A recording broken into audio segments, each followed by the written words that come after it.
Mustang built as the CF-18 taxis by. Look to the left, taking off. I want you to listen to the sound of the Merlin engine built by Packard, the P-51 Mustang, flown by retired Navy Captain Dale Snort Snodgrass.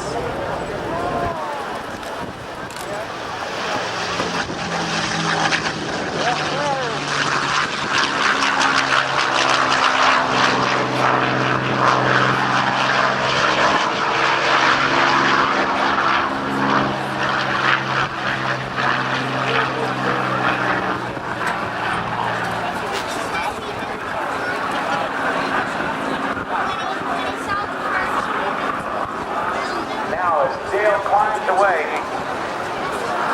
The P-51 Mustang had an incredible run in combat not only in World War II, but also during the Korean conflict. The early versions, the first Mustangs, were powered by Allison V12 engines.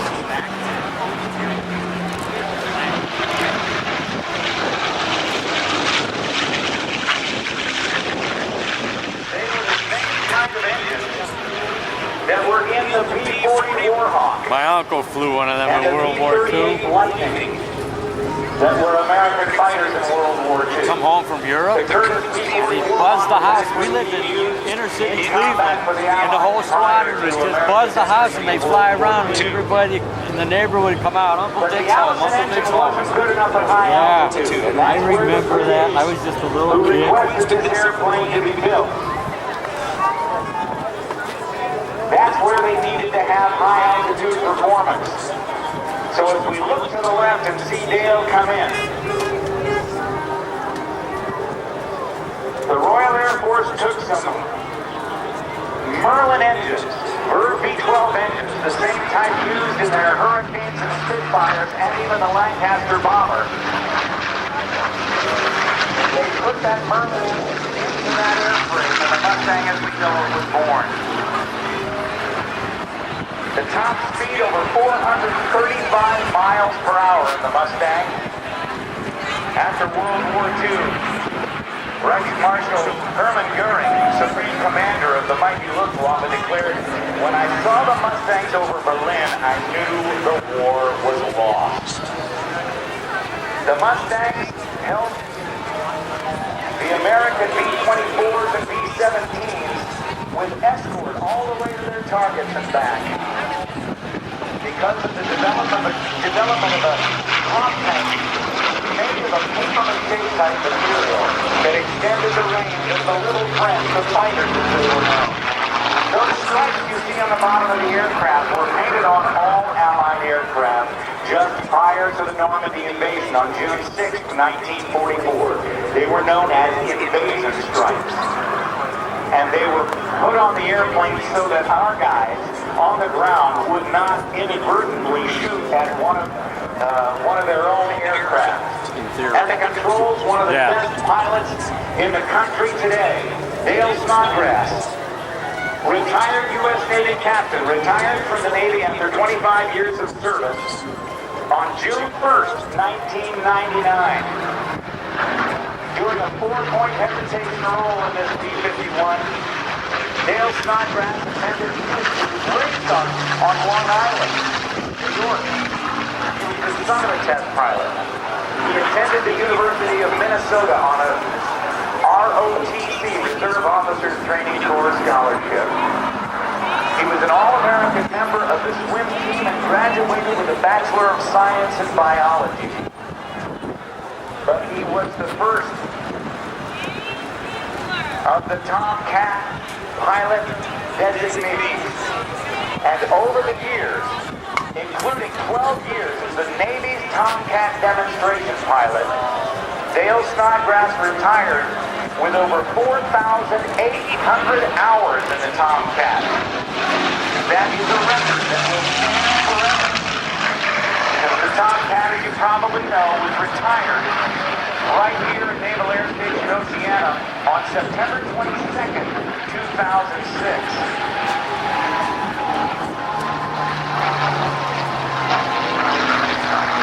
You gotta love the sound of that V12 engine. Over 1,500 horsepower. The P-51 cost about $54,000 to build back in 1944 dollars. If you wanted to build one today, 1.5 million. it would cost over $60,000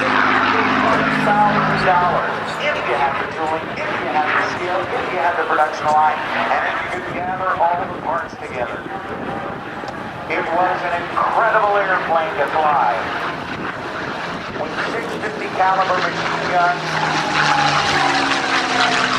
enabling him to high altitude to escort the bomber to fight off the Luftwaffe Messerschmitt BF-109 to the Focke-Wulf W-190s.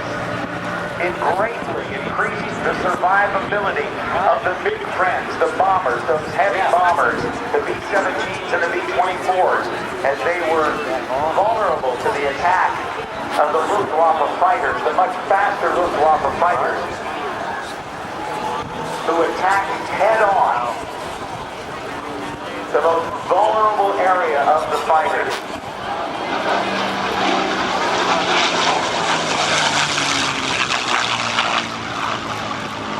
Just a year ago, on the 27th of September of last year, 82 That's what Uncle Dick did. of the remaining 150 flyable P-51 Mustangs in the world were gathered together in Columbus, Ohio for the gathering of Mustangs and Legends. And it was an incredible time.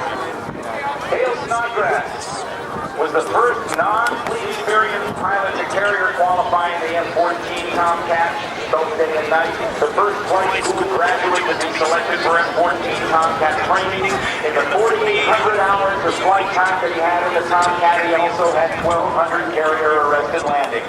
Cameras ready as Dale comes by low and fast in the Mustang.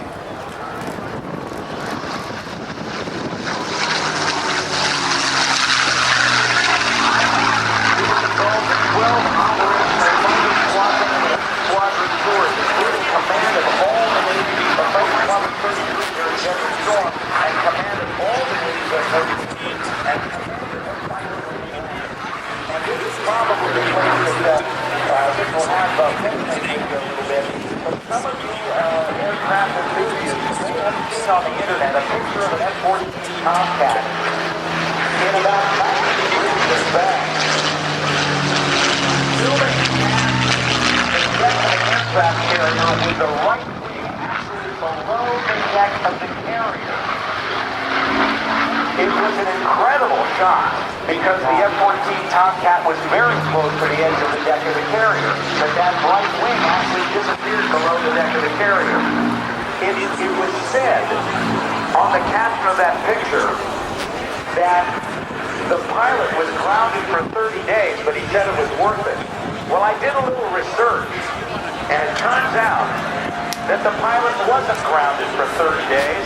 It's because the pilot was Dale Snodgrass, and he was in charge of all those F-14 Tomcats. So it was an aircraft carrier, an air show at sea. There he's giving a big wave. Give him a wave. There's Dale Snodgrass. Doing an air show at sea. And it was for the families, the dependents of the sailors, and they could break the sound barrier at those air shows, so it was a great time to be had by those folks. Now, as Dale departs the area, I've got some more airplanes to put up, because in a moment, we're going to be launching the